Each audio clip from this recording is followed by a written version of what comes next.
Welcome to the Answer is Yes podcast, where we interview some of the most interesting people that have said yes to opportunities in their life. We hope that through these stories, you can learn to create your own destiny by saying yes along the way. Join us as we explore the new series covering topics such as passion, integrity, and hard work. I'm your host, Jim Riley, and I hope you enjoy these interviews as much as I do. I believe that everyone has an important message worth hearing. Hello and welcome to the Answers Yes podcast. Thanks for tuning in today. We've had a lot of great guests the first part of this year, and today will be no different than the others. You know, I did a deal years ago with Tillman Frittata down there in Dallas. He's one of the largest privately held restaurant groups, and we were working with a number of their restaurants. And a lot of my colleagues asked me, how did I get the deal done? And I said, it was just as simple as saying what I was going to do and then actually doing it. Because when I asked the buyer, I said, Jim, so many guys fall short of their commitments. It's as simple as that. So do what you say and say what you're going to do. Anyways, with that being said, I've got Gilbert Harrison on the line. He's got a book out called The Deal Junkie. Thank you for joining the show. My pleasure. I love your bio. It reads like a businessman's dream if you're interested in doing deals at the top, anywhere from Home Depot, Nine West, Macy's, Sears, and the list goes on. I'd love for you to tell a little bit of your background to our listeners because we could read it, but it wouldn't be as interesting coming from me than you. Sure. I grew up in New Haven, Connecticut. I went to the Wharton School, Penn Law School, started to practice law, doing corporate and securities work. I found out that I liked the negotiations and the deals better than the legal part of the work. Mm-hmm.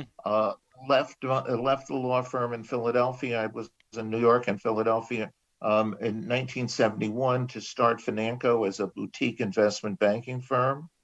I have been doing this for 50 years. In 1985, I sold to Lehman Brothers. I ran their global merchandising group from 85 to 89, and independent, bought back Financo in 1989, and I sold my stake and retired from Financo now 7 years ago. Mm. Well, what's interesting about your bio and your overview is, you know, it's easy to say you're later in life, but you are still pushing hard. You've got a new book out. You're joining podcasts to be guests on them. You've got a publicist working for you. What keeps you going? What keeps me going is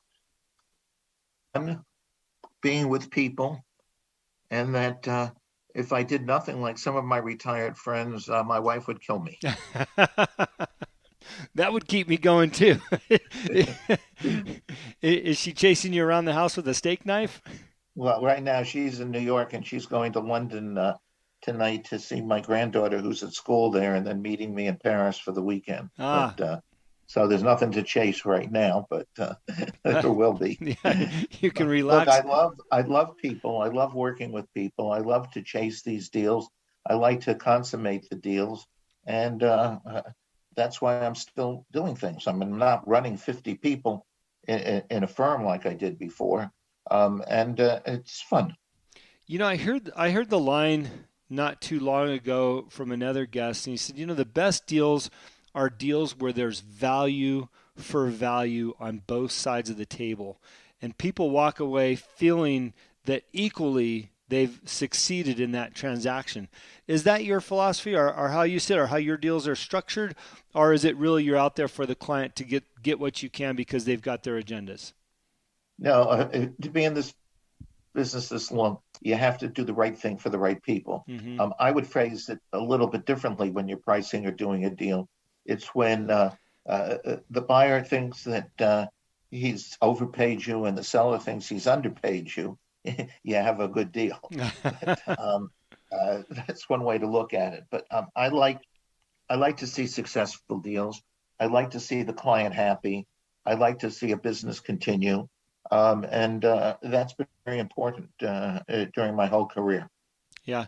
Any deals that really stand out that were particularly challenging that you overcame, and what was it that you had to overcome to get the deal done? Well, I guess probably the best deal I ever did, and it was challenging and it was interesting, is I did a lot of work for the Melville Corporation, which is now known as CVS, and they owned Marshall's stores, and the business, which was such a bright spot, started to deteriorate, and uh,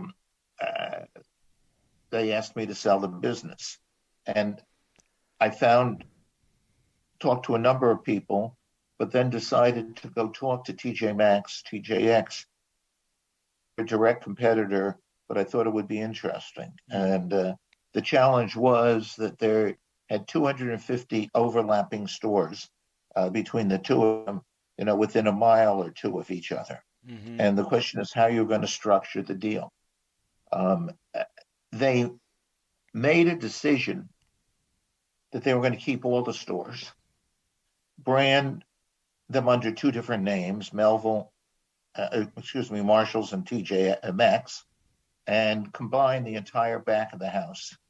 The deal that was a $550 million deal, goes back to 1985, when they had when TJ's had a market value of $1 billion. The market value was, I believe, $5 billion at the end of 3 years, and today it's about $82 billion. Now, that was a difficult but a very successful deal. I also talk in the book about the Men's Warehouse Joseph Bank deal, which was probably the most frustrating deal that I worked on. The Pac-Man defense, where Joseph Bank, who was my client, decided to go after Men's Warehouse, which was a much bigger company, but in the same business. They figured out how to do a better best deal. We lost it, although our shareholders got $1.8 billion, made a 53% return on where the stock was before it started. And today, Men's Warehouse, which is Taylor Brands, it has a market value that's negligible. They totally ruined the company. And it's too bad, because had we bought the company, we would have had, we believe we would have been shining today. One of the most frustrating things in my career involving this deal was that we had put together a whole game plan and how we would merge the companies together and make it a successful deal. The menswear didn't even want to see our game plan. And this is where they ended up. Do you think that that's because of the arrogance of that team, or their unwillingness to look outside of their own world? Because these are common pitfalls. You see it happen all the time. Total arrogance. I'm the greatest. I know what I'm doing. I don't need advice from anybody else. And that's a frustrating thing that goes on all the time. And you just don't know how to handle it.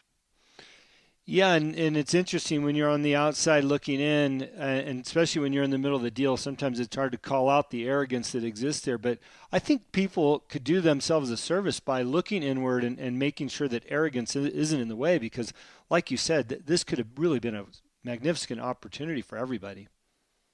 It would have probably been the largest menswear company in the country. Wow. And it would have, I mean, even though when you look back at it, maybe there would have been somewhat of a problem, since suits and ties are not what people are wearing these days. Life has gotten much more casual. Yeah. Well, and you know what? I think that's unfortunate, to be honest with you. I put on my sport coat the other day and I felt pretty good in it. I mean, I think I've worn a tie 3 times in the last 6 months or something like that. Yeah, our new Zoom world. You know what's fascinating to me, again, listening and hearing about a couple of these companies, as we drive down our highways and byways, we see these companies on the side of the road. I mean, there's a Home Depot in almost every neighborhood now. What you don't realize as you drive by is the deals that happen behind the scenes to get them to where they're at today, and some of the challenges of those deals to make them succeed. Well, Home Depot is in my book, and Bernie Marcus, who was the founder, was a friend of mine. I haven't seen him recently, but he really did a wonderful job. Mm-hmm. It's very interesting. In the early 80s, he came to me and thought he wanted to sell the company because at the time he had a market value of about 600 million. He was growing. He didn't know how to take the company to the next stage. Mm-hmm. Anyway, I went out and I talked with two or three people that would have been perfect. One was Sears, because they had a very big home business within the store, and between in the store and a big box, it could have been an interesting situation. Talked to Builder Square, which was owned by Kmart, and unfortunately, none of them were. When I say unfortunately for me, with respect to a fee, none of them worked out. With respect to Bernie and the shareholders, I guess today Builder Square must have a market cap of 30 or $40 billion. So, very successful, but maybe they wouldn't have been there. I mean, another interesting thing when you talk about deals that could have, should have, maybe never would have done, is that Macy's, which was then Federated Department Stores, the chairman said to me one day, the biggest mistake I ever made was not buying Walmart. Mm. Well, the way he managed his company, if he had bought Walmart, maybe there would be a Walmart today. Who knows? How do you handle the pressure of some of these deals? There's a lot of zeros behind those numbers. And, to you, do you have to put it in a silo of, okay, this is another deal that I'm just going to do my best job? Or are you intimidated by the numbers? The funny thing is, the smaller deals are probably more frustrating than the bigger deals. Yeah. The bigger deals, for the most part, they're public, or if they're private, they have very good auditors, very good financial information. It's easy to do the due diligence, especially if they're public, because they're filing.